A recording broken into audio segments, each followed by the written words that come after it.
Aarogyasri card ఎగ్గొట్టేసేసి private హాస్పిటల్కి వెళ్లకుండా చేశారు. గవర్నమెంట్ హాస్పిటల్కి అయినా వెళ్ళి ఉచిత వైద్యం చేయించుకుందాం అంటే ఈరోజు దాన్ని ప్రైవేట్ పరం చేస్తే ఇక ప్రజలు ఏమైనా రోగం వస్తే శ్మశానానికి వెళ్ళాలి. ఇదొకటైనా మీరు కోరుకునేది?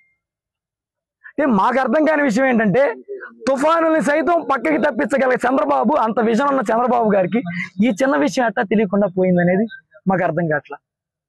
అసలు ఎప్పుడు వరల్డ్ కప్ గెలవని ఉమెన్ టీంని ఈయన బాగా పుష్ చేసి వరల్డ్ కప్ గెలిపించగల లోకేష్ గారికి మెడికల్ కాలేజ్ గవర్నమెంట్లో ఉన్నదాన్ని ప్రైవేట్ చేయకూడదురా బాబు, దానివల్ల ఇన్ని కష్టాలు ఎదురవుతాయని ఎట్టా తెలియకుండా పోయింది.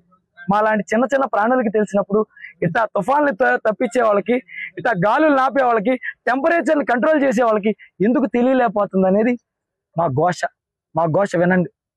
లేదు మేము ప్రైవేట్ పరమే చేస్తాం, ఏం చేసుకుంటారు చేసుకోండి, ఇప్పుడు మేము గద్దెనెక్కాం మీరేం చేయలేరు అనుకుంటే మేము జనాలతో కలిసి ఇట్టాగే పోరాటాలు చేస్తాం.